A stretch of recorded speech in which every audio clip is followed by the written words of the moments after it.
పాకిస్తాన్తో యుద్ధ వాతావరణం నెలకొన్న నేపథ్యంలో భారత ఆర్మీ చీఫ్కు కేంద్రం మరిన్ని అధికారాలను అప్పగిస్తూ కీలక నిర్ణయం తీసుకుంది.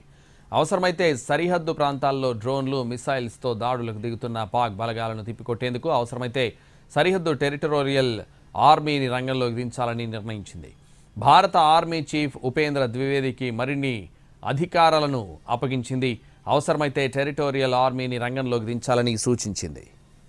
ప్రత్యర్థులతో తలపడేందుకు భారత ఆర్మీతో కలిసి పనిచేసేందుకు ఈ టెరిటోరియల్ ఆర్మీ సిద్ధంగా ఉంటుంది. రెగ్యులర్ ఆర్మీలో ఇది భాగమే అయినప్పటికీ అవసరమైన సందర్భంలోనే ఈ టెరిటోరియల్ ఆర్మీ రంగంలోకి దిగుతుంది. ముఖ్యంగా ప్రకృతి వైపరీత్యాల సమయంలో టెరిటోరియల్ ఆర్మీ సిద్ధంగా ఉంటుంది. 1962, 1965, 1971 యుద్ధాల్లోనూ భారత సైన్యంతో కలిసి టెరిటోరియల్ ఆర్మీ పనిచేసింది. రెగ్యులర్ ఆర్మీకి సెకండరీ ఫోర్స్గా ఉండే టెరిటోరియల్ ఆర్మీలోని సిబ్బందికి నేషనల్ ఎమర్జెన్సీ, అంతర్గత భద్రతా విధులకు సంబంధించి శిక్షణ ఇస్తుంటారు. ప్రస్తుతం 32 టెరిటోరియల్ ఆర్మీ ఇన్ఫాంట్రీ బెటాలియన్స్ ఉన్నాయి. టెరిటోరియల్ ఆర్మీ అధికారులు సిబ్బందిని పిలిచే అధికారాన్ని ఆర్మీ చీఫ్కు కల్పించింది. రెగ్యులర్ ఆర్మీతో కలిసి పనిచేసేందుకు సిద్ధంగా ఉండాలని సూచించింది.